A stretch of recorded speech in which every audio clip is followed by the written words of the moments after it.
Hello everyone, and welcome back to another part of Persona 4 Arena Ultimax.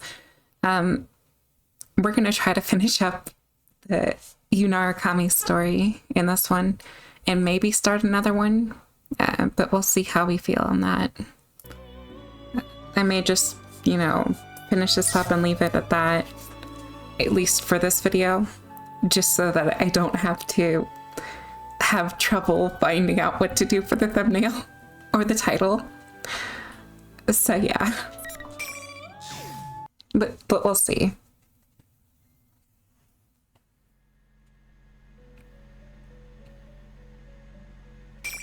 Oh goodness, what?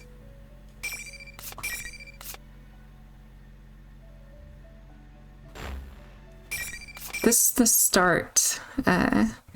Did it not save my progress? Uh-oh. Uh-oh. Alright, I'm gonna figure something out. Let's see. Oh, bookmark, I see. No. Go back. Yep.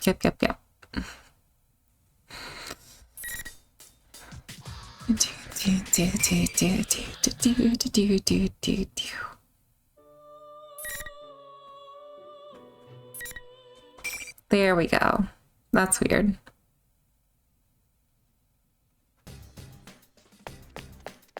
In any case, I need to keep chasing after Miss President. And now I immediately see a recognizable feature, her long ponytail. I found her. Wait.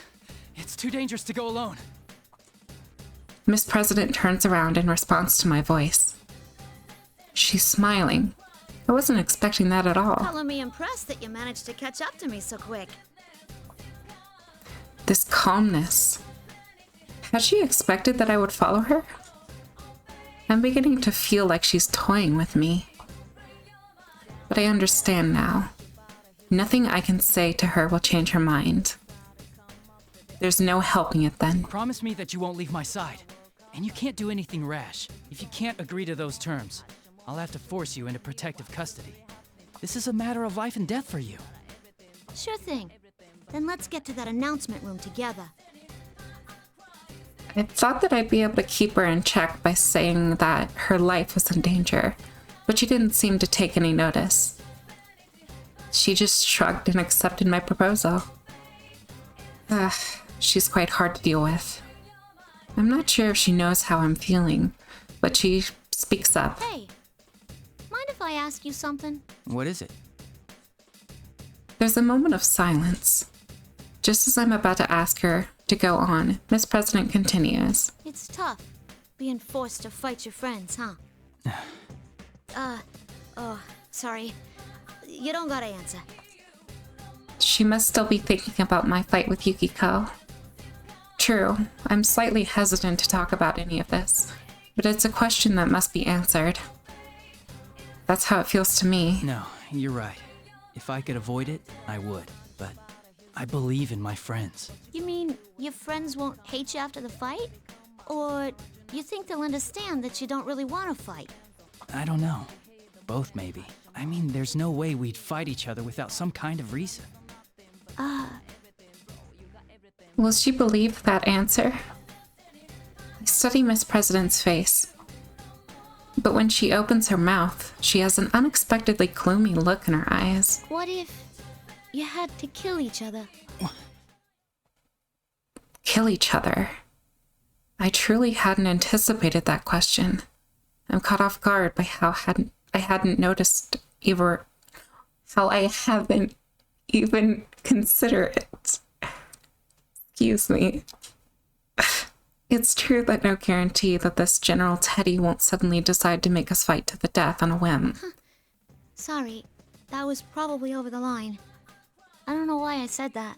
I wouldn't let it happen. Even if I was forced into such a situation, I would never follow that order. That's all I can say right now. But after hearing my answer, Miss President casts her eyes down again. After seeing that behavior, how do I put this? Felt a sense of incongruity. incongruity. Why could that be? Something doesn't feel like her. Can Miss President be carrying some unimaginable burden that she has yet to confide in us? It's so heavy that she would ask that question of me. Speaking of which, if General Teddy does turn out to be her shadow, what does that mean about whatever repressed thoughts she truly has? Suddenly, it seems that her courageousness and cheerful demeanor are a mirror image of that, and a slight sense of fear chills down my spine. My thoughts race through my head while we talk down the hallway. What are you doing? I thought I broke my nose for a moment. It's that invisible wall again. Even though I should have been expecting them, I'd relaxed my guard and walked right into one. I hold my nose and wave away Miss President, who looks concerned. There's an invisible wall. I don't think I can go through here. An invisible wall? Oh, that must have been why you broke out of the mime act every now and then. Well, if I can pass through, it must only be blocking the tournament fighters. This world sure is out there. Miss President walks right through the place I had bumped into. So that must be the case. As I'd imagine, Miss President is unaffected by these walls. Is it because she's not one of the fighters in the Grand Prix? Of course, if General Teddy really is her shadow, maybe the normal rules don't apply to her. The entrance of the school building is ahead of us. But perhaps worst of all is that the wall I had just walked into is blocking me from reaching there. I'll just have to find some other way. No, there are walls there too. And the same can be said for the direction towards the entrance. A thought crosses my mind as I check back the way we had came. It's just as I thought. Another invisible wall has formed where I had just passed, and I can't go back. With walls in every direction, there's nowhere I can go. I'm trapped. And if I can't go anywhere, this can only mean one thing. Be careful. This probably means... The moment I call out to Miss President, General Teddy appears on the monitor in the entryway. It means my third round on the P1 Grand Prix is about to begin. Is your snout okay, Sensei? Jeez, you're such a klutz. You're still using that form? It's getting old. Why don't you just show your true self? Boy, you've gotten peevish. I don't have any idea what you're talking about. I was intentionally trying to rile him up, but he wasn't falling for it. It looks like I'm not going to get him to reveal anything that way. I quickly changed tactics. Okay, so who's my next opponent? Ooh, now you're getting into the spirit of things. Let me guess, you're starting to enjoy beating up your friends? Okay, with the next challenger, come on down! GA.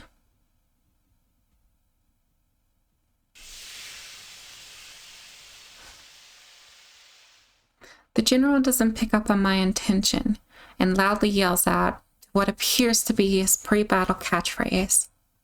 Smoke pours out. And who should appear from the smoke but the person I was expecting to see? 4 of us entered the TV together. I've already fought against Yosuke and Yukiko. Then... That's what I thought. You're the last of us, after all. Yeah, I had a feeling you'd be next, too. Chie laughs along with me. For the moment, there doesn't seem to be anything wrong with her. Words and actions. But I can't let my guard down around her. After all, I'd felt the same way when I encountered Yukiko, too. But as they say, the third time's the charm. I have to see if Chie is in her right mind. I decide that the best way to do that is to be calm and start a conversation with her. Chie, you know what they're doing, right? Before I can begin to explain, Chie cuts me off. Yeah, I know. The stuff we say gets twisted around so we end up fighting each other, right? Don't worry. You're the son of a bitch who left us as soon as the last case ended, but you're still our good friend. Yeah. That's not the Chie. That's not the Chie we know. I mean, you have it easy. You're just fighting your friends. I had to keep killing over and over, all because of you humans! What? Okay, now this is getting confusing. Now this is obvious. Chie is clearly not herself. It's so blatant her words don't fit me at all. Moreover, it's not just out of character, but Chie would never say anything like that. And you humans? That's as good as confessing that you're not human. Oh, right. Carnivore, was it? Miss President is watching us from nearby. She looks more dumbfounded than worried. Still, what Chie said at the end caught my attention. I had to keep killing over and over. More stuff about killing, huh? Miss President was talking about it earlier, too. This must be. It hurts. It hurts. It hurts. Hurts. I'll give you a taste of the pain they put me through! She's not even trying to sound like Chie anymore. I can't even begin to understand what she's talking about. But if a shadow is intentionally making people say these things, what does that mean about Miss President? Killing each other. All because of humans? What kind of secret past could this student council president of Yasagami High be harboring? No, now's not the time for this. I'll have to look into this after we've cleared up all the confusion between us. Let's do this, Chie. I ignore her words and draw my sword. Immediately, Risei's voice echoes through the area, as if she's waiting for us. Well, round 3 of the P1 Grand Prix already. Word on the street is that the carnivore may have a slight advantage. Will you, Senpai, all talk and no skill, manage to eke out a win this time?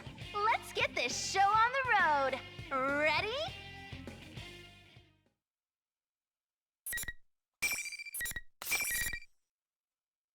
Let's do it.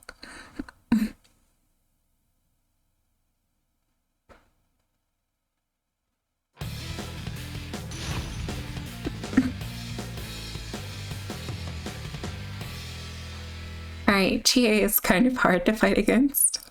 Same with Yukiko. Finally!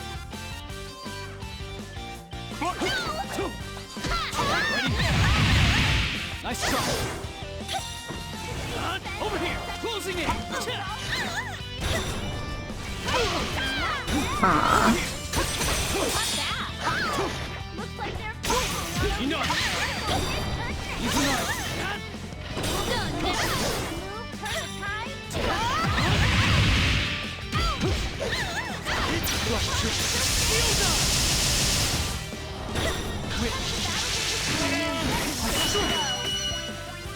How unfortunate.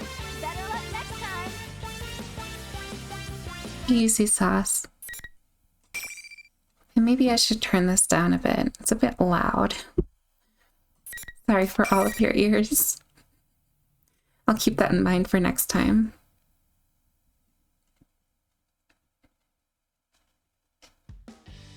I've won. I lower my sword and begin slowing my breathing. I don't believe I've injured Chie too badly.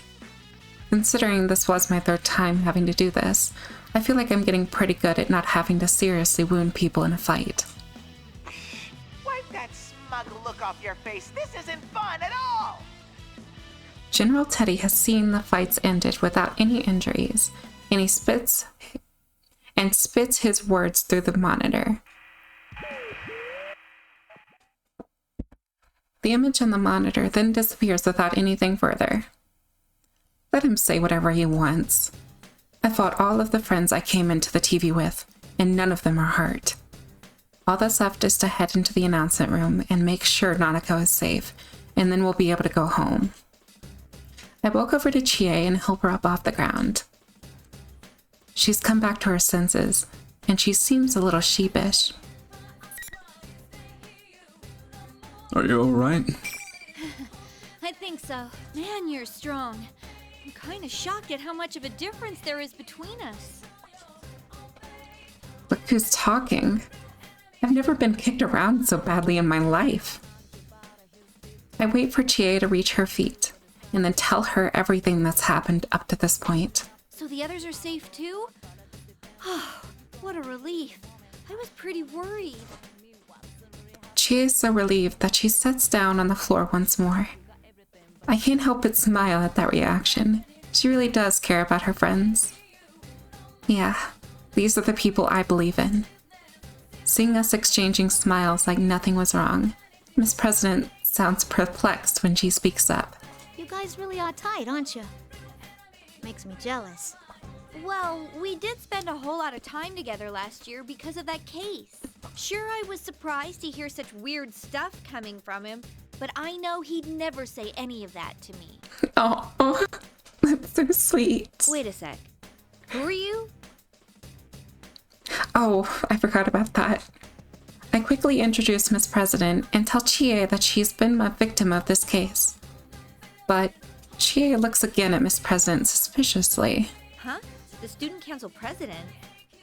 You mean ours? That doesn't seem right. I remember the new president being a guy. What are you saying? I'm the student council president. Who else would I be? I'm pretty sure, though. Maybe if you told me your name, I'd remember. My name... Miss President stops moving. What's going on? She can't tell us her name? That's not that strange a question, is it? For some reason, Miss President seems unable to answer. I sense some kind of incoherent melancholy from her. Chie and I share a tense glance. My name's... What's wrong? My memories. No, I don't want to fight anymore. Why do we have to kill one another? Kill one another. I gasp when I hear the words fall from her mouth. I don't know what's crossing her mind right now, but she's definitely not acting normally. I glance at Chie, then try to approach Miss President in the hopes of calming her down. Holy crap! Without warning, Miss President begins flailing her arms as if trying to ward off demons that only she can see. Chie reaches out and touches her in concern. Miss President's arm catches Chie easily, knocks her aside. Chie! What power! I barely manage to catch Chie before she slams into the concrete wall. Still, this sudden breakdown. What in the world's happened to Miss President? Once I've helped Chie back to her feet, we carefully approached her from both sides. This will be a little rough, but it can't be helped. We can't ask her anything while she is like this. But at the moment... What? No way. Before I know it, Miss President is flying through the air. She was jumping.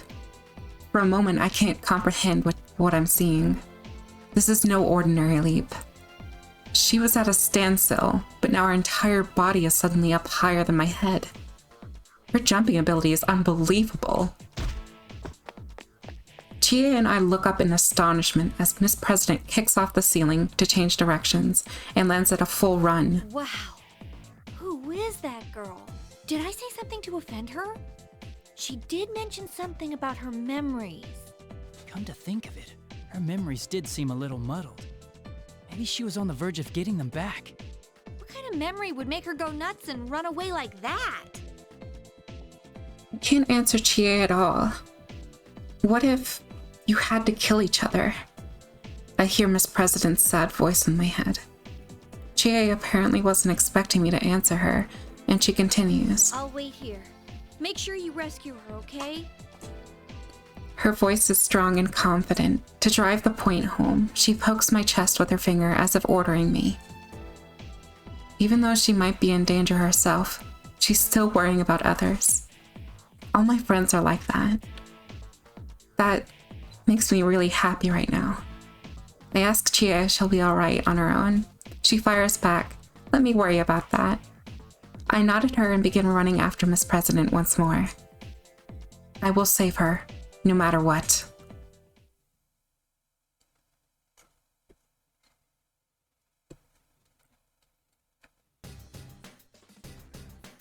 Even though I was running as fast as I could, the invisible walls keep preventing me from making much headway.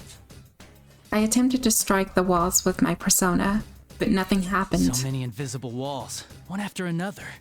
Miss President can pass through them. I don't know if I can keep up the pursuit. The announcement room is still my destination. There's no way to know if that's where Miss President is headed to, as well. But if there's a shadow waiting for me there, I'll need to get there anyway. Teddy and Rise should be in the announcement room, and if Nanako is being held captive, that's where she'd be as well. I have to keep running, but yet another wall blocks the hallway. At first, I think that this is a dead end. I realize that I can cut through a classroom and come out the other side of the wall. It's forcing me to enter the room, rather than letting me go straight. This probably means... I brace myself and put my hand on the door. The moment I step inside, a familiar voice echoes in my mind. Hi. Senpai! Can you hear me? Please answer me! Oh my god! That voice. Is that you, Rise? The real one? Her voice isn't coming from the PA system. I'm actually hearing it in my head. This has to be the work of Rise's persona. Thank goodness. I've been all alone since that weird fake Teddy captured me. And then you were all fighting each other. I can hear the relief in her voice. She sounds so different from the insensitive and rude voice that had been coming from the PA system. This is indeed the Rise I know. Where are you now, Rise? Can you locate where I am? I'm sorry, I don't think there's time. I'm stuck in the announcement room. Please, Senpai, you have to hurry. If you don't, he'll... Rise! What's wrong, Rise? There is no answer. The communication has been cut off. Has something happened in the announcement room? My heart begins racing. The enemy made us fight each other as participants in this tournament, but they had captured Rise as well. It's clear to me that they must have been worried about her using her persona's powers to tell us the truth, but that's not important right now. If she was just captured to prevent her from contacting us, then the enemy must think of Rise as being less valuable than the ones who had to fight. She sounded okay, but who knows what might happen to her now. I have to hurry. Pardon me for interrupting while you are lost in thought. I guess... Oh my god. A hand brushes my shoulder in surprise. I jump away and draw my sword. I can't believe that I let myself get so lost in thought that I didn't notice someone until they touched me. This is the second time that I've let myself get so distracted. I've gotten used to having my friends with me while we investigated last year. I can't pay attention to the entire world on my own. I need to brace myself. I look up and see another unfamiliar face. A girl with blonde hair and striking blue eyes. Wait, a girl? Her face and voice seem human-like, but the rest of her, there's metal everywhere all over her body. For a moment, I wonder if this is just an elaborate costume, but I can see the interior framework of her body, where her joints connect. I didn't mean to startle you. You're... It's nice to meet you. My name is Aegis. And no, I am not human. You are the one from the introduction video, listed as the Sister Complex Kingpin of Steel, Narukami-san, correct? It's so good to see a Persona 3 character. It has been forever.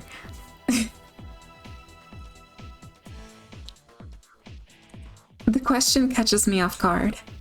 I wasn't expecting a complete stranger to call me that. And did she say she wasn't human? Well, when Yosuke called me by that stupid title, I know it wasn't a joke, but when a stranger says it, it sounds like they truly believe it. This is a pain. Nanako is important to me, but calling it a complex is stretching things. No, wait a second. I was trying to play it off, but I ended up blurting out Nanako's name anyway. Calm down. I need to take this conversation away from this subject. I clear my throat and try to start over. Aegis-san, was it? Why are you here? Our primary objective is the destruction of shadows, but we have come to this world on a different mission. The destruction of shadows? She fights shadows?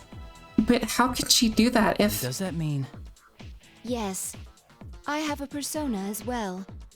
Though my body is a machine, personas are the strength of the heart after all. Just as I thought. I'm surprised to find another persona user outside of my group of friends, and a robot on top of that. I can't come to grips with all of this. From the way we were all talking, she seems like a normal person, only in an interesting suit.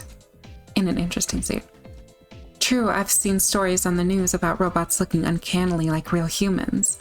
But isn't something like this far beyond those? Still, I can't help but believe the evidence of my own eyes.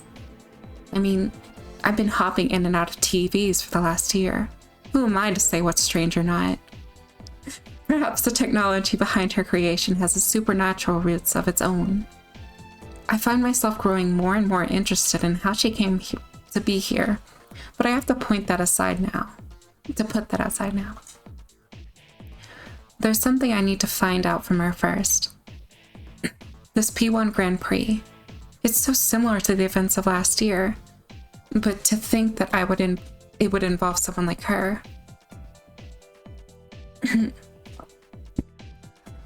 I don't have a clear picture of everything that's happening, that's for sure.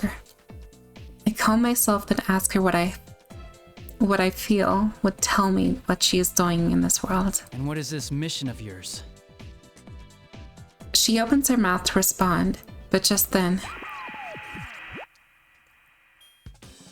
the monitor inside the classroom turns on. It's at that moment that I suddenly remember. It's likely that I'm going to have to fight her here. I've forgotten about sensing that when I entered this room. Aha! So that's where you got to, Sensei. I've been looking all over for you.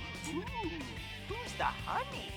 Were you in the middle of trying to score with her? As if you didn't know. You're the one who lured us both here. Oh my, did you figure it out? I didn't have a choice after those guys decided on their own to horn in on the fun. You're a bright boy, Sensei. You know what's coming next, don't you? The general on the monitor gives me a twisted smile. Could Aiga-san's mission be something that would cause him trouble? I can't figure out what his motives are, and he's using it to crush each other. In other words, she's the next challenger that's being set against me.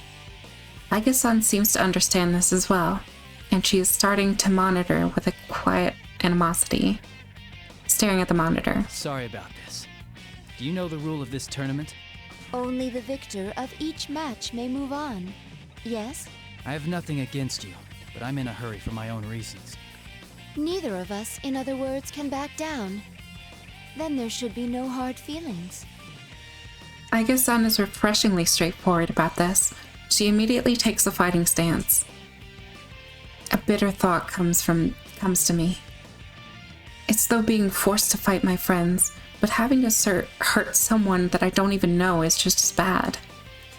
Another thought comes in the heels of that one. I don't know this girl. Perhaps her appearance means that there are urgent problems that an ordinary student like me can't fathom. What gives me the right to stop her on her mission? Shouldn't I know what's at stake before I take that from her? Thankfully, it seems that she hasn't gone mad like my other friends. Perhaps the enemy doesn't care about clouding the minds of people who don't know each other. If we're still capable of understanding each other, then we should talk this over before we do anything. That will not do. We will speak more of this after one of us wins. Aiga-san says this so quickly, as if she's reading my mind. For a moment, I'm struck by how she could have known what I was thinking, but I realize that she's right.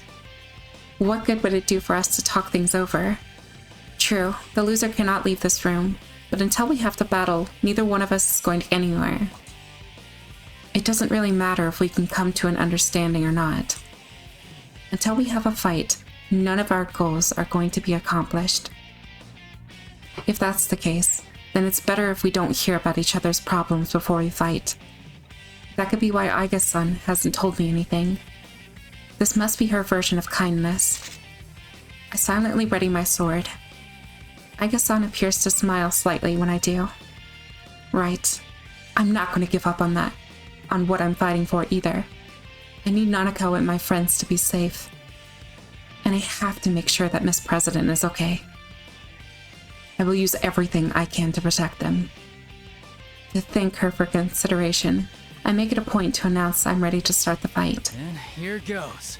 There's no need to hold back. Indeed. Let us do battle.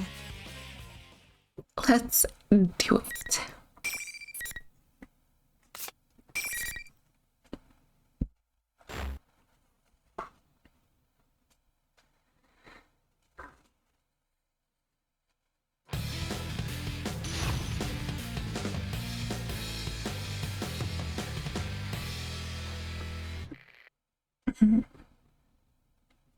I'm sorry for what's about to happen, I guess. Final. Oh. Severe impact! Izanagi, Severe impact! over here! Down! Ahead! Firing! No! Light damage! Please hit! Down! Light damage! Severe impact! Light damage! No! Izanagi! Severe impact! Hit! Severe impact! Over here! Please Over hit! here! Severe impact!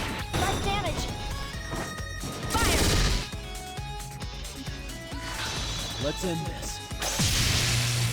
1,000 die while 1,000,000 are born.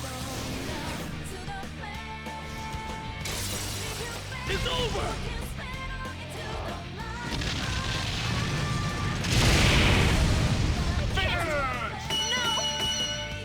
Anyways. I fucking murdered her. I'm sorry, I guess. I had to do it.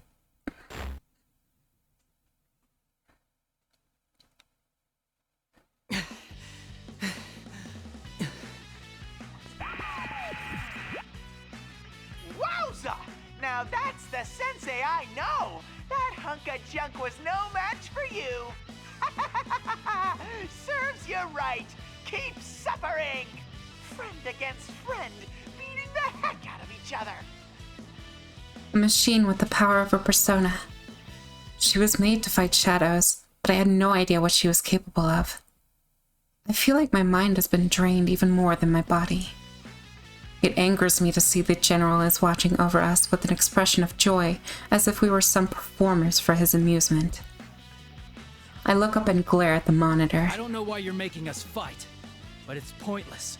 We aren't fighting because we hate each other. The reason we can fight is because we respect and trust each other. A low growl. That's the only sound I hear. The real Teddy has never made such a hateful sound. It's actually rather scary. Stupid! You're such a dumbass! What's with you? The image of the monitor distorts along with that outburst. The general is having trouble remembering to act as someone else, and his face bulges and ripples disturbingly, and hate pours through the screen. Any pretense of copying that adorable stupidity of the real Teddy is gone now. I notice that the voice is spitting out those hateful words. It's not Teddy's either. Trust? So what if you don't hate each other? You're not like me. I was forced to fight against my will. I destroyed them with my own hands. You should all have to go through the hell I've suffered. See how it feels to destroy everyone you call a friend. If I knew this was gonna happen, I would have made the rules so you had to kill your opponent to move on. The general on the monitor continues to What are you rage. talking about? Why did you set this tournament up? The moment I say that, I feel all the dots have become connected. When Miss President had asked me to come out of the blue if we were going to be forced to kill each other, that ominous muttering of killing one another. Were those both something that had come directly from her past? Maybe she had been forced to fight against people she didn't want to fight. Had she been forced to destroy something that was precious to her? There's no way to know for sure, but it's possible. Considering this, the kind of It kind of explains why her shadow would have created a tournament like this. That is, she wanted us to feel feel what she went through. I might not be entirely correct, but I feel like I'm close to the truth.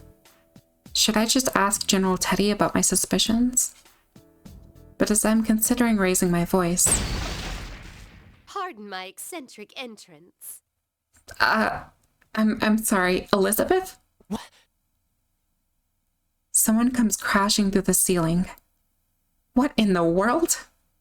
I rush over to Aiga-san to protect her from the falling debris. When I look up, I see a young woman emerge from the cloud of dust. While not as strange as Aiga's, she seems a little uncommon as well. But even beside that, why did she come through the ceiling? This room has doors. It makes no sense at all.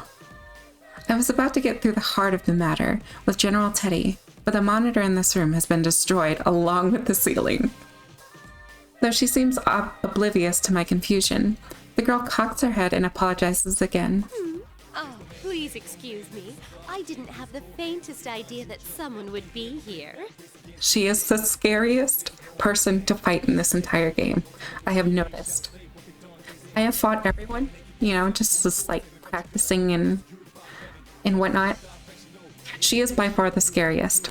If AI gets her on any difficulty harder than normal, it's just a nightmare. Faintest? Fiend? Fiend? Something along those lines at any rate. What in the hell is she talking about? Who in the world is this person? Wait a second. That blue suit she's wearing looks familiar. And with that silver hair and golden eyes, could it be? Are you from the Velvet Room? My, is this what's known as being hit on?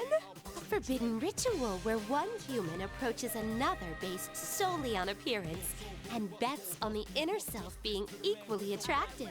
What? No, I'm not hitting on you. You just remind me of someone I know. Okay, so that actually sounded like I was really hitting on her. No, I need to stop thinking about that.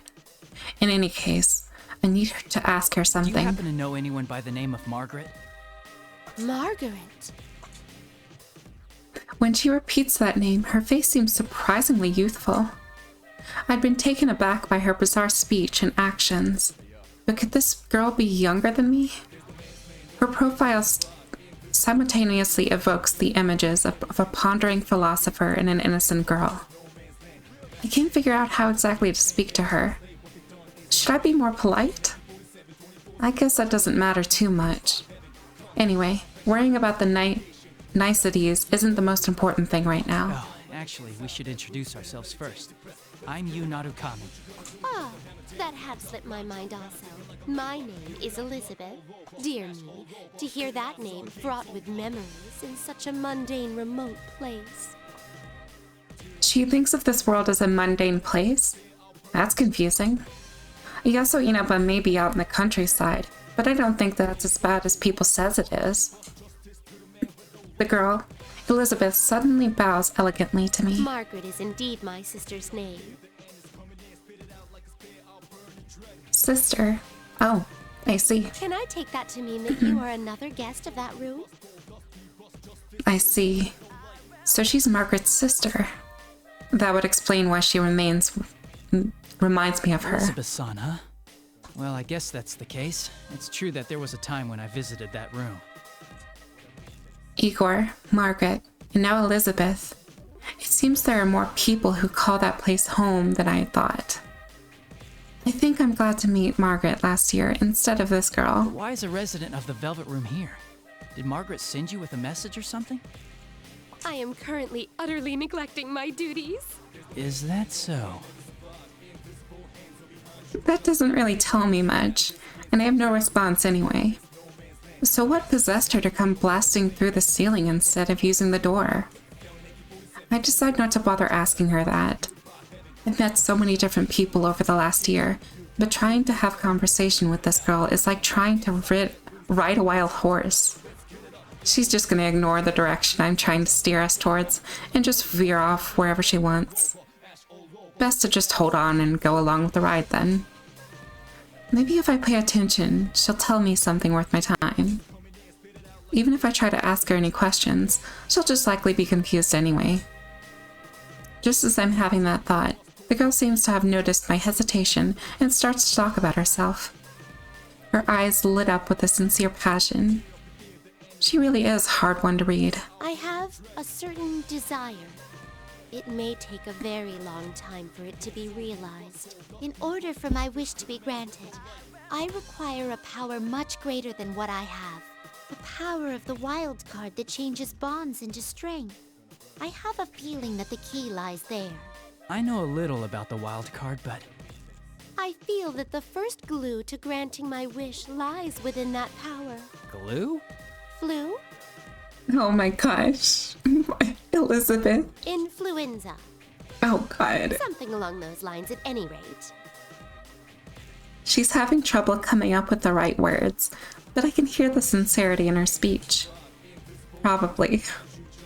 In other words, I think she means that the power of the wild card is related to her desire and came here.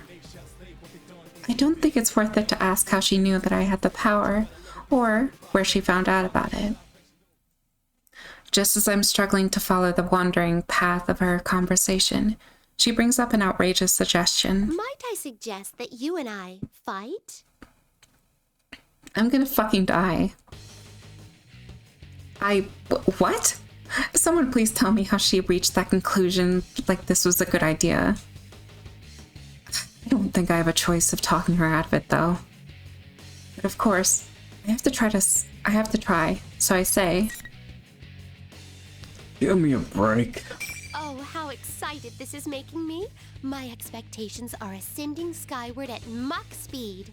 To be direct, I'd like for you to show me the potential slumbering within you. Let me make sure of something, just in case. You understand what I'm saying, right? There's no illusions at work? Such parlor tricks can get stuffed. I see. So you're actually in your right mind here.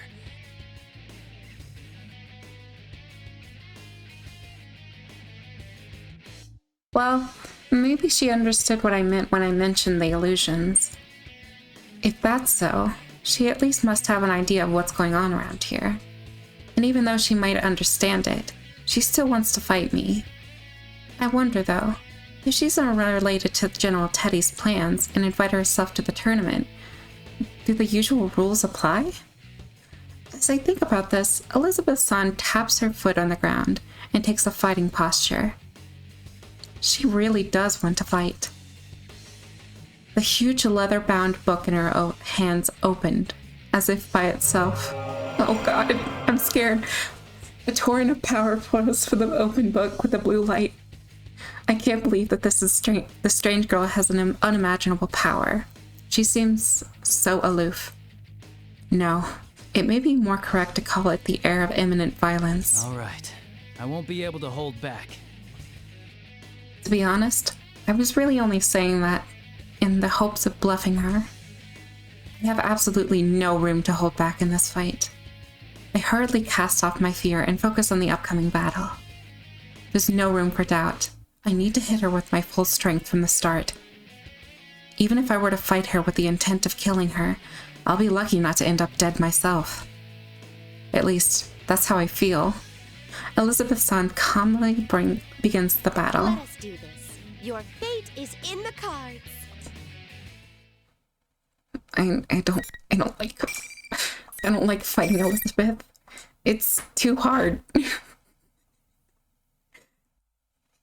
There is one character that I am confident with, or no, two actually, that I could, in theory, beat her with. But we'll get to those later.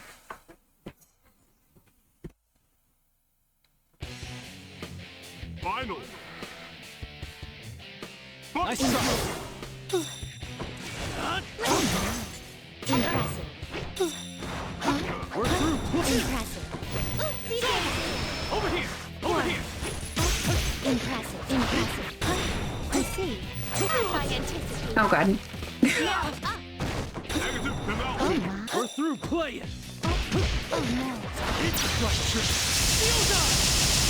The time has come. You were seeing. Aw. Over here! We're through! We're through! Now, Persona will stop. Nice try! Persona! I'm surprised. If she gets a combo on you, it's just not fun. My advice is break out of it immediately. If you can. Just as when I thought I'd managed to throw her off balance, Elizabeth's son gets back up elegantly, as if nothing had just happened. Suddenly, I feel an intensity build up in the air. Don't tell me she had been taking this seriously at all up until now. In the next moment, I'm swallowed into a torrent of power like a leaf being blown into the air, without the slightest understanding of what's happening. My vision blurs and I'm spun about, and before I can tell up from down, the floor jumps towards me and I'm slammed into the ground. Am I going to lose? As my consciousness fades, I see the faces of my friends and Aiga-san, all those I had fought up against until now. Like that story you see your life flash before your eyes, just before you die.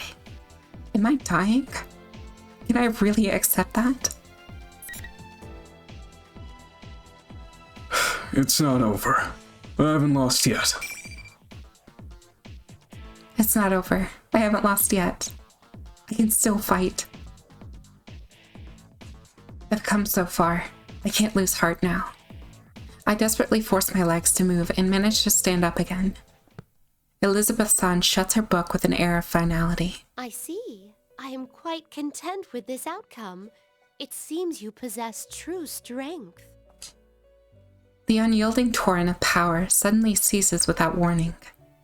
Is it over?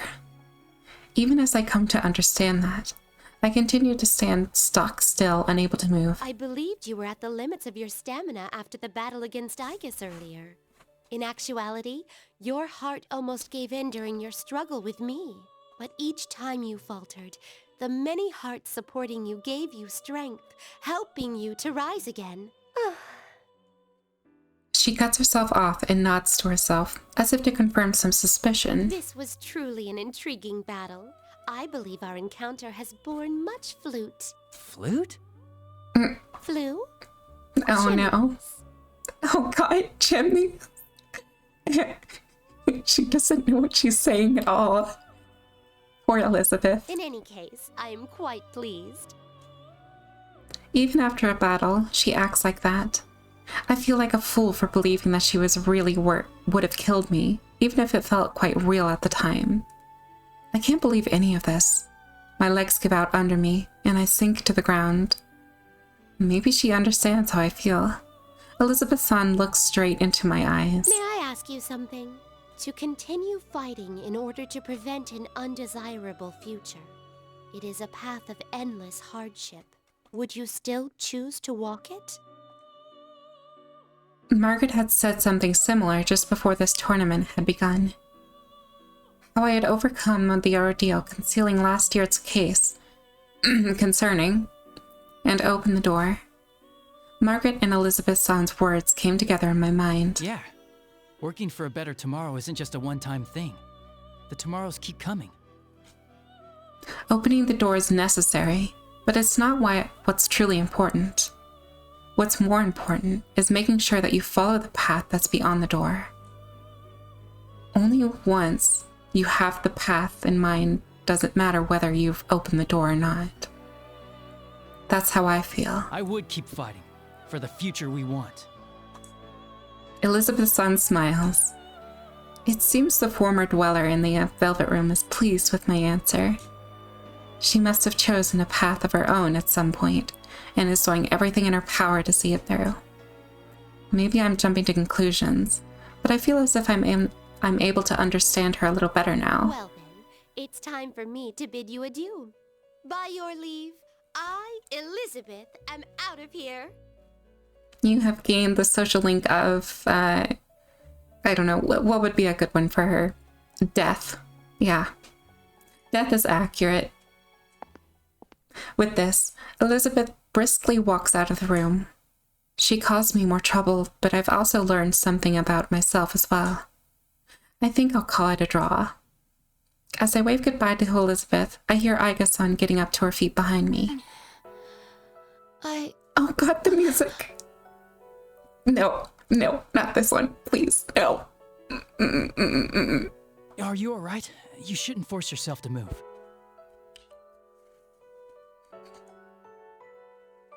I was concerned at first, but Aiga-san doesn't seem to be very hurt or damaged, or whatever you would say. She was likely just knocked out. I had absolutely no chance of winning, if I'd gone easy on her either. This is just getting ridiculous. You are very kind. We've only just met, and yet you're worried about a machine like myself. Huh? Isn't that normal? Aiga-san laughs at my confusion. Seeing you smile like that, I don't know. I just can't think of you as a machine. You have a heart, right? Then it doesn't matter whether you're man or machine. I agree. Aiga-san stops laughing and thinks deeply for a moment. But after a few seconds, she looks back up at me with a serious look in her eyes. You have defeated me in single combat. That will make it difficult for me to continue forward. But I believe I can trust you. Will you listen to my mission directive? I have no reason to say no. I look Aiga-san square in the eye and nod reassuringly. And so, Aiga-san told me about her directive, and it was truly surprising. There was another case involving personas and shadows outside of Inaba, even before our adventure last year. And she has a weapon with a heart, created within the express purpose of wielding a persona to fight the shadows. She believes that this current situation came to be because someone had stolen a similar weapon and caused it to enter the TV world. So, there's another girl robot with a heart like you, and she's the cause of all this? We came to this world to retrieve her, my older sister, the 5th generation anti-shadow suppression weapon, Labris, is in this world somewhere. Nanako, Miss President, her shadow, and now Labris. I have a mountain of tasks to accomplish now. But even though I have a lot to do, I can't ignore any of it. Tell me more about Labris, and I'll do what I can to help you get her back. Unfortunately. Aiga-san's expression clouds. She said that she was a machine, but she really is no different from a human. As I ponder this, I listen to what she has to say. It's discouraging. So you don't know what she looks like, what she can do, or what equipment she's loaded with? Basically, all she can tell me is that Labris is a robot who's built to look like a girl. Wait a second. I did meet a girl that I didn't know in the TV world. Miss President. Could Miss President be Labris? Is there a possibility that she looks, well, more human than you? You mentioned earlier that she was your older sister, so I assume she was built before you, but... My sister was an older model, a prototype for the 5th generation to be exact. It's doubtful that she would look more human than myself. Then there is no way Miss President could be Labris. I could tell at first glance that Aiga-san was a machine. Miss President appears to be completely human. I never once considered that she might not be human until just now. But that just makes things even more complicated. What in the world is going on inside this TV? Alright, in any case, I'll keep an eye out for her. But right now, I'm heading to the announcement room. If Labris is the cause of this, then I'm bound to meet up with her eventually. I shrug slightly. I don't want to be so grave. Aiga-san must sense what I'm trying to do, and smiles. Thank you. I will trust my sister's fate to you. Of course. I give Aiga-san a determined nod and run out of the classroom. But man, what a busy Golden Week. I have to make sure Nanako's okay, find Miss President, unmask whoever's masquerading as Teddy, and now search for Labris. Somewhere in here? If this wasn't happening, I I'd be kicking with my friends at the Junes food court. Yukiko was trying to be coy, but I'm pretty sure that big bundle she was carrying was a boxed lunch she made for us. As to how it might taste, well, let's not get sidetracked. I'm sure we'd all have enjoyed it anyway. Eventually, I would call Nanako over, and we would have bought some snacks together. There were things I wanted to buy from the Shiroku store, and maybe I could have made it to Sozai Daigaku in time to buy the last of their special croquettes. I wanted to talk to the owner of Deidara and get some books from the Yomanaido bookstore. I'd have had a steak bowl at Aya, hung out with the fox at the Tatsuhime Shrine, waited for my uncle so he could have dinner, and tomorrow I'd gone fishing. If the one who ruined my vacation has caused all of the problems is the same person who stole Labris, and if they truly brought Nanako back into the TV world, I will catch them, no matter what. They're not getting away from me. As I run, I come across yet another blue door. Perhaps it's a sign that I need to calm down? True, I may have lost my cool for a moment. Someone here? Again? I reach towards the door with a relaxed smile.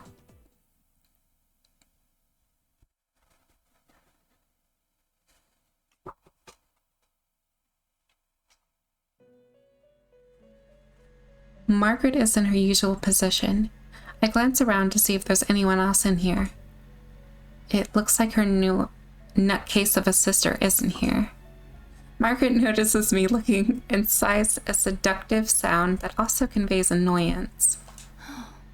It seems my sister has caused you some trouble, though this may mean that I'm not the only one who is drawn to the light of your potential. There's a hint of tenderness towards her sister in her words. Her sister must be important to her. I can tell from the look in her face. Do I look like that when I'm talking about Nanako? Margaret pulls herself together and speaks again. You have gained a new resolve by overcoming many doubts and falsehoods. A new resolve. I find myself nodding along. You have reached the threshold of truth. But man's hearts are mutable. That is why a resolve to continue fighting is more important than any one victory or defeat. Yeah, I understand. But this will be a difficult battle without end. Are you equal to the challenge? The way she puts it makes it seem as if she was testing me. I don't respond immediately and think about the question. I would be lying if I said I'm not worried. I know that my heart can be swayed by change. There's no knowing what will happen from moment to moment. But even then... If I have my friends, if I'm not alone, I can do it. I see. Margaret nods slightly in response. I have heard your answer, but it's not enough. Remember what I told you before? The heart is shaken more by a single action than by 1,000 words. As she smiles, my vision begins to blur. I hear words repeated. I have reached the threshold of truth. Everything that's happened during the course of this case runs through my mind. The new appearance of the TV world, this tournament pitting us against each other, the student council president, and a fake Teddy. My encounter with a weapon with a heart, Aiga-san, searching for her sister Labris, and the determination that I've gained through the constant battles. What I must accomplish. How do I show what I've decided through my actions?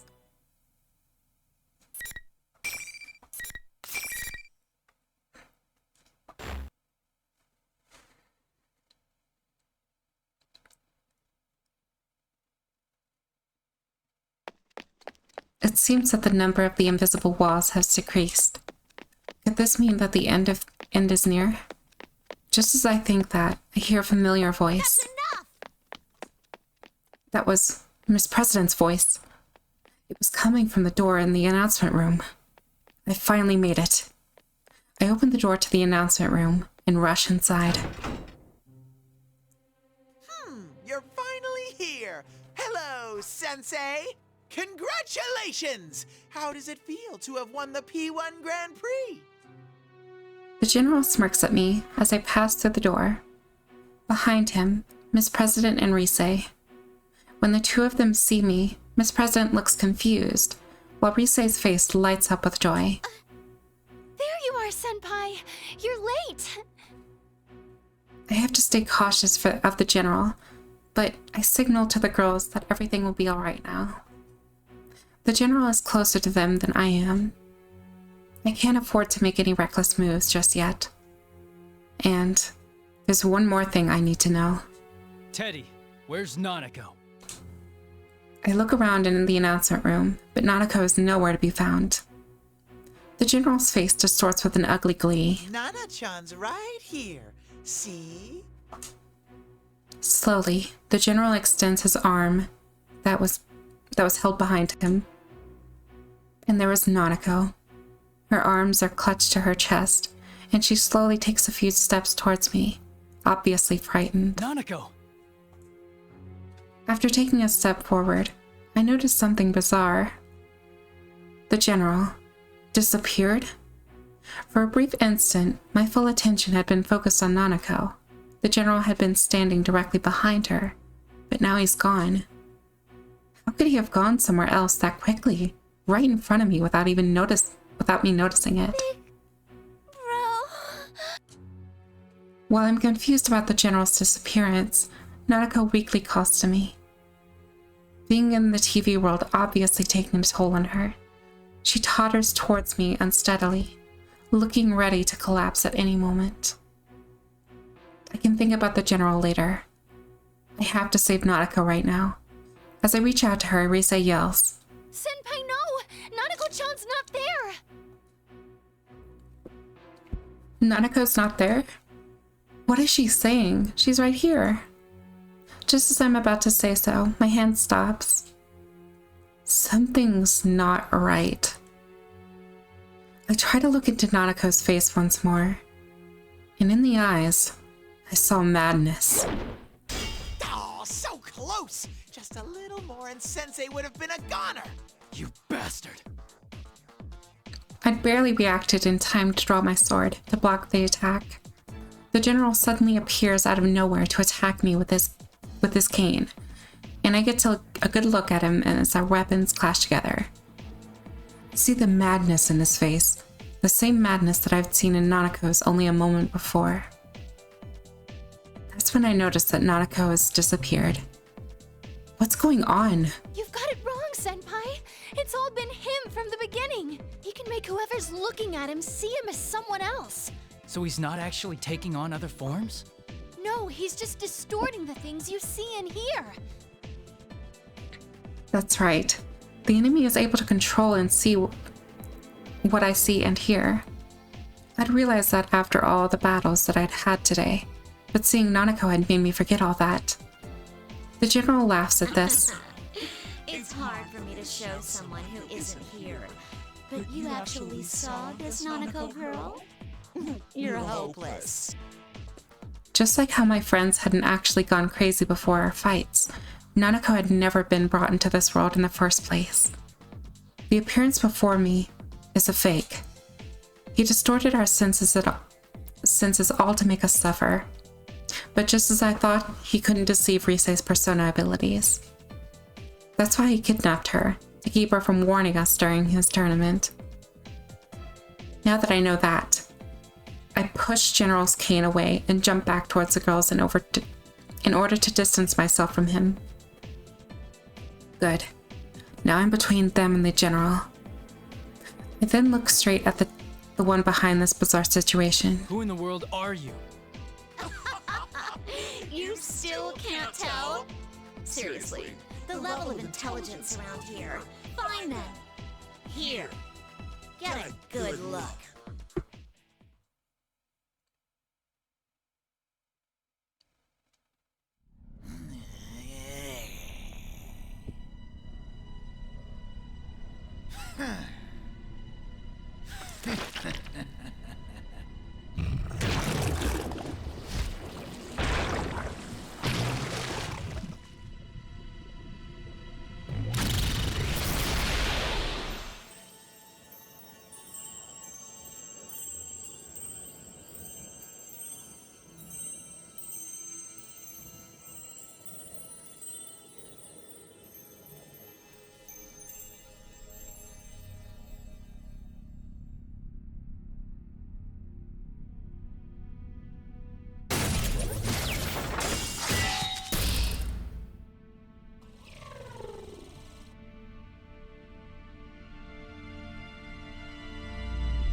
Yep.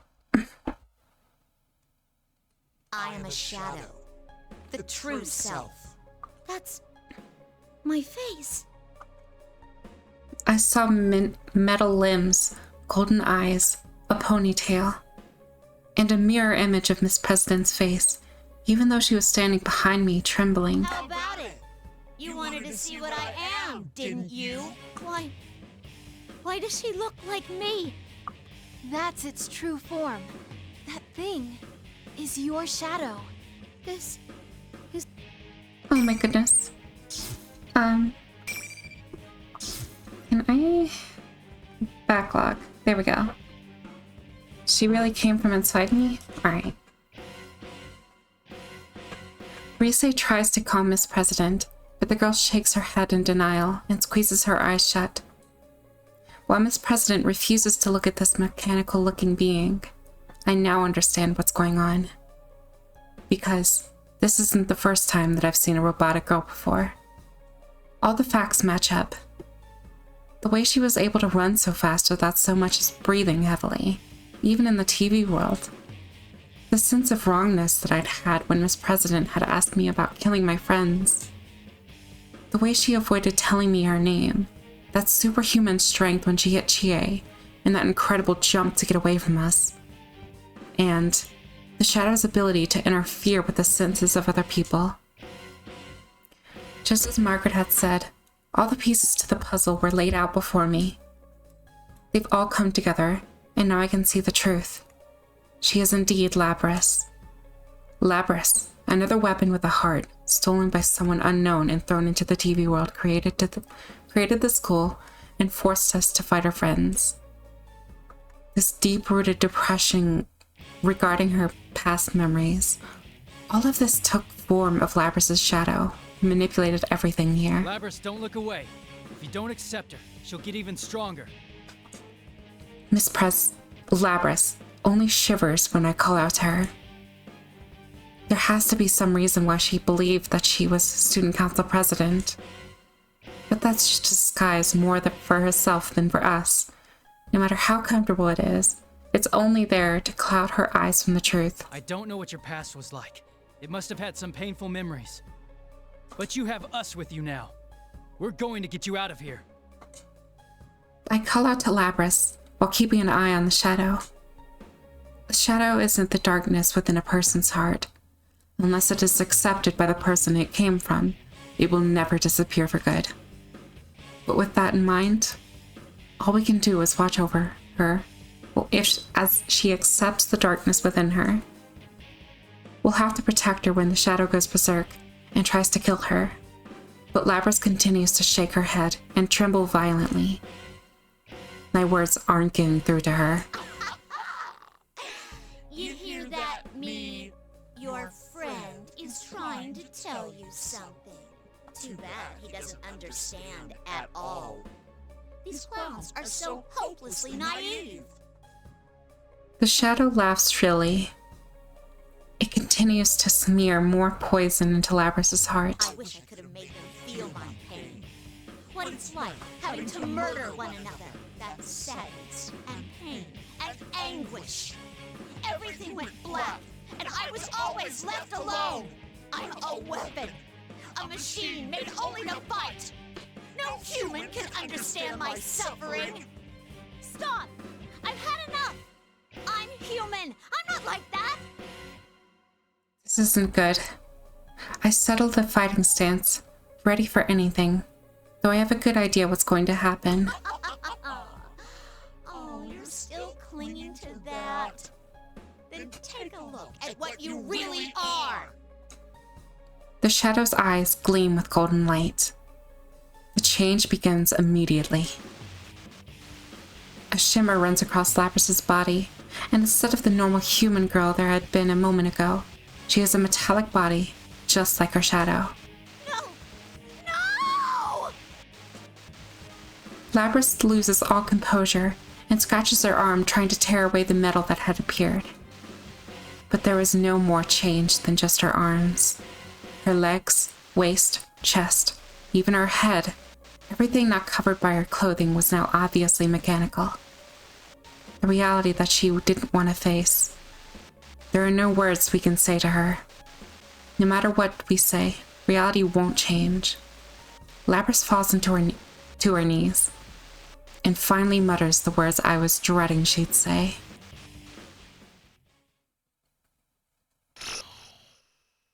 To be continued.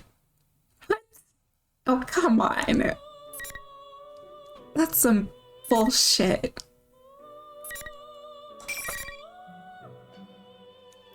Oh, that was gonna be a good... That's frustrating. Alright. I've been recording for a good hour. I feel like that's a good place to stop for today. So yeah, I hope you all enjoyed that story, I guess. Assuming there's like a continuation of some kind. But we'll have to see later. Feel free to let me know in the comments if there's any one in particular you want to see first out of all of these that I have unlocked. But yeah, everyone. With that being said, I hope that you all have a magnificent day. And I will see you all again sometime soon. Don't forget to stay hydrated. And goodbye for now, everyone. Boop.